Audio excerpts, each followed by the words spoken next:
করবেন, যদি দেখা যায় স্বামী হলো 4 পাস আর স্ত্রী হয়েছে মাধ্যমিক পাস, স্বামীর ঘরে আছে 2 বিঘা জমিন আর বাবার ঘরে আছে 10 বিঘা জমিন, স্বামীর ঘরে এমন চাকরিজীবী কেউ নেই, বাবার ঘরে ভাই বাবা আর অন্যান্য কেউ চাকরিজীবী, ওই সমস্ত নারীরা বোনেরা আমার তখন নিজের স্বামীকে এই রকমের তুলনা করে, তুমি খুব বেশি তো কথা বলো, কি বা তোমার এমন আছে? আমার বাবা মাস্টার, আমার দাদা মাস্টার, আমার বাবার 10 বিঘা জমিন আছে, তা তো তোমার নেই, আবার তোমার এত বড় কথা। হে মা, এত বড় আপনারা ডিগ্রির পরিচয় দেন স্বামীর সামনে, অথচ বিশ্বের সব থেকে যিনি ডিগ্রিধারী নারী, যাকে ডিগ্রিটা স্বয়ং নবী মুহাম্মদ রাসূলুল্লাহ সাল্লাল্লাহু আলাইহি ওয়াসাল্লাম দিয়েছেন, ওই নারী একবারও স্বামীকে বলেনি যে আমি তোমার এই কর্ম করতে পারবো না। ডিগ্রিটা কি শুনলে আমার মায়েরা অবাক হবেন। আপনাদের বাবার মাস্টারের ডিগ্রি, আপনার ভাইয়ের ডিগ্রি, আপনার স্বামীর থেকে আপনি বেশি শিক্ষিত সেই ডিগ্রি না। ডিগ্রিটা কি? নবীজি বলেন নিসাই মিন আহলি সাইয়্যিদাতু নিসাই আহলিল জান্নাহ, যে হলো সারা পৃথিবীর সমস্ত নারীদের জান্নাতি নারী যারা হবে তাদের সরদার নেই। নিশ্চয়ই জানেন, তিনার নামটা আপনাদের হয়তো আর বলার প্রয়োজন নাই। তিনি হলেন আল্লাহর নবীর লাগতে জিগার, আল্লাহর নবীর বেটি হযরতে ফাতেমাতুজ জাহরা রাদিয়াল্লাহু তাআলা আনহা। তিনাকে নিজে যেন বাবা এবার ডিগ্রি দিয়ে দিলেন, হ্যাঁ বেটি ফাতেমা, তুমি হলে জান্নাতে মেয়েদের সর্দারনি। বেটি রে, তোমার উপরে জান্নাতে আর যেন বেড়ে যাবে এমন পৃথিবীর আর কোন নারী হবে না। ডিগ্রিটা কত বড়! যে হাদিসটা আমি শোনাতে চাচ্ছি আপনাদের, সহিহ বুখারীর প্রথম খণ্ডে 3113 নম্বর হাদিস, যে হাদিসের মাধ্যম দিয়ে আজকে আমার মায়েদের বুঝাতে চাচ্ছি, মা যারা আপনারা স্বামী পেয়েছেন, স্বামীর হক কিভাবে আদায় করতে হয়, স্বামীর সামনে কিভাবে মাথা নিচু করে কথা বলতে হয়, আপনার ডিগ্রির পরিচয় স্বামীকে দিতে হয় না। এই হাদিসটা একটু মন দিয়ে শুনবেন। এই হাদিসের ভিতরে আল্লাহ রাসূলের বেটি হযরতে ফাতেমার নামটা আছে। আমি শোনাচ্ছি, যে মায়েরা হয়তো বাড়িতে শুনছেন, যদি আপনাদের বসার ব্যবস্থা আছে তো পর্দার আড়ালে আপনারা আছেন, মনোযোগ সহকারে শুনবেন। হযরতে ফাতেমা বলছেন, আমার আব্বাজান যেদিন আমাকে বিয়ে দিলেন, আমি স্বামীর ঘরে গেলাম। আমার স্বামীর ঘরে গিয়ে এবার আমার দাম্পত্য জীবন শুরু হলো। ভালো করে বুঝে নেবেন, বর্তমান যদি আপনার ঘরে বেটার বউ আসে, আপনার ঘরে যদি সুন্দর নতুন বৌমা ঘরে নিয়ে আসেন, সেই বৌমারা তারা চায় আমরা 8 দিন 10 দিন 2 মাস 6 মাস 1 বছর ধরে নতুন বউ হয়ে থাকি। অনেক বৌমা আছেন স্বামীর ঘরে এসেছেন মানে 8 দিন আর কোনো কাজ করা যাবে না। দেখবেন যেই মা বুড়ি আম্মা কাজ করতে পারে না, ওই বুড়ি আম্মা এবার 8 দিন রান্না করেন। আপনার ছেলের বউকে যেন বুড়ি মা নিয়ে গিয়ে এবার খাবার দেন। হে মা, হে রে আমার বোন, খুব ভালো করে বলি শুনেন, হযরতে ফাতেমা বলেন আমি স্বামীর ঘরে গেলাম, এবার উচিত ছিল আমাকে নতুন বউ হিসাবে পরিচয় দিয়ে থাকা। আমি নতুন বউ মানে স্বামীর ঘরে বসে বসে খাবো না, না তা করে নাই। হযরতে ফাতেমা বলেন আমি আমার স্বামীর ঘরে গেলাম, আমার স্বামীর ঘরে কোনো খাবার মজুদ আমি পাই নাই। দুই স্বামী স্ত্রী মিলে আমরা কিছু ঘরে যে এই রকমের আহার করব, আমার স্বামীর ঘরে আমি মজুদ পাই নাই। আমি নবীর বেটি, আমি জান্নাতের সর্দারনি ফাতেমা স্বামীর ঘরে গিয়ে খাবার তৈরি করার জন্য এবার চাকরিতে বসে যাতায় বসে আমি ডেলি দিন যা তা পিছে খাবার তৈরি করেছি। এখন একটা ছেলেকে বিয়ে দিন, 4 দিন 5 দিন 8 দিন পরে বলেন বৌমা খাবার ব্যবস্থা নেই, তবে কিছু গম আছে, একটু জাতাতে বসে পিষেও করবে।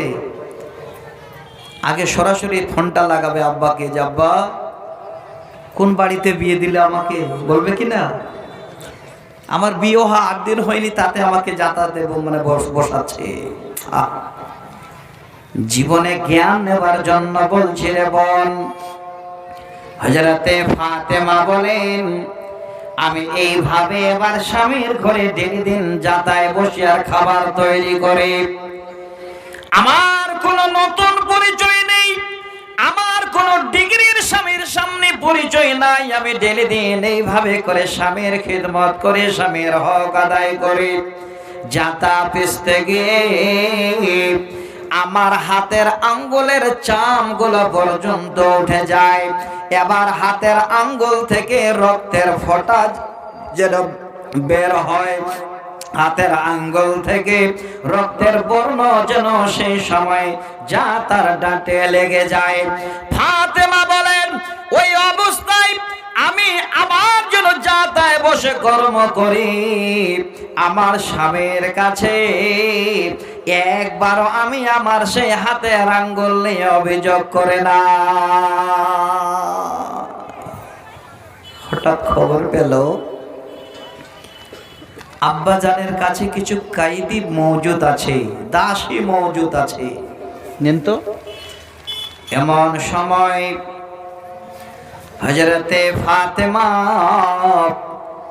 এবার তিনি আব্বাজানের কাছে চলে গেলেন একটা দাসী আবেদন করার জন্য। ওরে বোন খালারে আমার খুব ভালো করে শুনবেন, আমি বুখারীর হাদিস শোনাচ্ছি, অন্য গল্প নয়। তিনি ফাতেমা বলেন আব্বাজানের ঘরে গিয়ে আমি আওয়াজ দিচ্ছি আব্বা আব্বা বলে। আমার আব্বাজান ওই সময়ে ঘরে ছিলেন না, আমার ছোট আম্মা জান আয়েশা সিদ্দিকা রাদিয়াল্লাহু তাআলা আনহা এবার বেরিয়ে এসে ফাতেমার আওয়াজ শুনে বলে বেটি রে তুমি ঘরে এসো, তোমার আব্বারে ডাকো, তোমার আব্বা তো ঘরে নাই, বেটি তুমি এসে আমাকে বলো কি প্রয়োজন তোমার আব্বার, আমি জানিয়ে দেব। হযরতে ফাতেমা এবার যখন শুনলেন আব্বাজান ঘরে নাই, কি যেন এদিক ওদিক ইশারা করে আবার আপন স্বামীর ঘরে চলে গেলেন। কিছুক্ষণ বাদে আল্লাহর নবী এবার নিজের ঘরে ফিরছেন। আম্মা জান আয়েশা বলেন নবী গো আপনার কলিজার টুকরো আপনার ফাতেমা যাকে না দেখে আপনি থাকতে পারেন না। ওগো আল্লাহর নবী আপনার খোঁজে এসেছিলেন, কিন্তু আপনাকে না পাওয়ার কারণে আবার সে স্বামীর ঘরে ফিরে চলে গেছে। যখনই সেই কথা বলা আল্লাহর নবী এবার ঘরে না গিয়ে সরাসরি এবার মেয়ে ফাতেমার বাড়ির দরজায় হাজির। আওয়াজ দিচ্ছে বেটি ফাতেমা ঘরে আছো? আব্বার আওয়াজ পেয়ে বেটি ফাতেমা বলেন আব্বা জান ঘরে আছে। বলেন আমার জামাই আছে কিনা বলো, দেখুন কেমন শ্বশুর। বেটিকে আগে এই কথাটা জানতে চাইলেন, বেটিরে আমার জামাই ঘরে আছে কিনা? বলে আব্বা জান আছেন। নবী বলেন ফাতেমা জামাইকে বলে দাও যেই হালাতে যেই অবস্থায় আমার জামাই ঘরে আছে যেন থাকে, আমি নবী যেন তোমাদের কাছে যাচ্ছি। হায়রে দেখুন জামাই আর শ্বশুরের মধ্যে কেমন মোহাব্বত, মা বেটি এবং বাবার মধ্যে কেমন মোহাব্বত। এবার আল্লাহর নবী সরাসরি ঘরে চলে গেলেন আলী জামাইয়ের পাশে এবং মা ফাতেমাকে বসিয়ে নিয়ে, দুইজনকে দুই দিকে বসিয়ে নিয়ে আল্লাহর নবী আবার প্রশ্ন করেন, বেটি ফাতেমা, হে কলিজার টুকরা, ওরে আমার লাগতেছে গার, হে ফাতেমা, মা তোমাকে জানতে চাই, তোমার কাছে শুনতে চাই। আমি খবর পেলাম তুমি নাকি আমার খোঁজে গিয়েছিলে রে মা। ওরে মা বলো কি প্রয়োজন ছিল রে বেটি? এবার ফাতেমা বলেন, আব্বা এমন বড় কিছু দরকার ছিল না, ছোট্ট একটা আবেদনের জন্য গিয়েছিলাম গো আব্বা। এই যে দেখেন আমার হাতের চামগুলো যেন একটু করে উঠে গেছে, ওই চাতা চালাতে গিয়ে আমার হাতের আঙ্গুল থেকে রক্তের ফোঁটা পড়ে। আব্বা খবর পেলাম আপনার কাছে নাকি কিছু দাসী মজুদ আছে, একটা দাসী আবেদনের জন্য গিয়েছিলাম গো আব্বা। আল্লাহর নবী এবার ফাতেমার কথা শুনে সুন্দর করে বুঝিয়ে বলেন, ওরে বেটি ফাতেমা, আমি তোমার আব্বা, আজকের দিনে যদি দাসীর থেকে সব থেকে বড় কিছু উপহার দিতে চাই, বলো তাতে তুমি রাজি আছো কি না রে বেটি বলো। ফাতেমা বলেন, আব্বা এর থেকে আর ভাগ্যবান কে হতে পারে, দাসীর থেকে আপনি অতি উত্তম আমাকে উপহার দিতে চান। এবার নবীজি বলেন, বেটি শোনো, সেই উপহার হলো, বেটি রে দিন তুমি কাজ কর্ম সেরে রে মা, সন্ধ্যার পরে যখন তুমি বিছানায় শুইতে যাবে, ওরে বেটি শোয়ার সময় 33 বার তুমি সুবহানাল্লাহ পড়বে, 33 বার আলহামদুলিল্লাহ পড়বে, 34 বার তুমি আল্লাহু আকবার পড়বে। এই শব্দগুলো গুনগুন গুনগুন করে পড়বে রে বেটি, আর বিছানায় শুয়ে যাবে। আল্লাহর কাছে সব থেকে বড় আরো যেন ইনাম পাবে। দেখেন কিনা শিক্ষা দিলেন। কি হচ্ছে রে ভাই, আওয়াজটা কমিয়েন না, ঠিক আছে? হ্যাঁ, না হলে এদিকে আবার বন্ধ হয়ে যাবে গলা। আব্বাজান একবারও বললেন না, বেটি দাঁড়াও এখনই তোমাকে দাসী পাঠাচ্ছি। উপহার কি দিলেন? এই তসবিহগুলো পড়ো। এবার আমার বলার উদ্দেশ্য কিন্তু এটা নয়, উদ্দেশ্যটা কি? আর একটা নারীর নাম বলি, ওই দুইজন নারীর একই উদ্দেশ্য, ইনশাআল্লাহ একসঙ্গে যখন বলবো তাহলে এই উদ্দেশ্য আর এই পরের হাদিসের উদ্দেশ্য দুটোই একই হয়ে যাবে, একবারে আপনাদের বলা হয়ে যাবে। আরেকটা হাদিস শোনাচ্ছি, সহিহ বুখারীর প্রথম খণ্ডে 5224 নম্বর হাদিস। এই হাদিসের মাধ্যম দিয়ে আমার মা আমার বোনদের বলবো, যারা আপনারা বসে আছেন আল্লাহর জান্নাত যদি নিতে চান, তাহলে আপনার যে প্রিয়তম, যার কাছে এত সুন্দর জীবনটা আপনি কাটাচ্ছেন, সেই লোকটাকে রাজি রেখে সেই লোকটার হক আদায় করবেন, আল্লাহর জান্নাত যাওয়ার জন্য রাস্তা সহজ থাকবে। এবার দ্বিতীয় হাদিসটা শোনেন। এই হাদিসেও একটা মহিলার নাম আছে। তিনি কে? তিনি হলেন আল্লাহ রসুলের শালিকা, আমাদের প্রথম খলিফা হযরতে আবু বকর সিদ্দিক রাদিয়াল্লাহু তাআলা আনহু, তিনার বেটি আম্মা জান আয়েশা সিদ্দিকা রাদিয়াল্লাহু তাআলা আনহা, তিনার বোন আসমা বিনতে আবি বকর রাদিয়াল্লাহু তাআলা আনহা, সেই আসমার নামটাই হাদিসে আছে। আবার এই হাদিসটা আমি শোনাচ্ছি, তাহলে দুটো হাদিস শোনার পরে মেন জায়গাটাতে আবার আপনাদের নিয়ে আসবো যে হাদিস দুটো আমি কেন শোনালাম। এবার আসি, এখানে উপরে কি ওই যে কারেন্টের লম্বা তারগুলো আছে নাকি? এই তার থাকলে কিন্তু মাইকটাতে ধরে। তো যা যাই হোক একটু ব্যবস্থা করেন, না হলে ছেড়ে দেন, কিছু হবে না। ভালো করে শুনবেন ভাইজান, এই গ্রামে জীবনে কোনোদিন আমি আসিনি, আজকে জীবনে প্রথম পদার্পণ করলাম। আশেপাশে আমি এসেছি, নতুন অবস্থায় এই এরিয়াতে প্রচুর আসতাম, কিন্তু দীর্ঘদিন পরে আল্লাহ আজকে আপনাদের এই গ্রামে আমাকে পৌঁছায় দিয়েছেন। আমিও আপনাদের কাছে এসেছি, আলহামদুলিল্লাহ। হয়তো আমার নসিব ছিল আপনাদের কাছে আসার, তাই আল্লাহ আমাকে পৌঁছায় দিয়েছেন।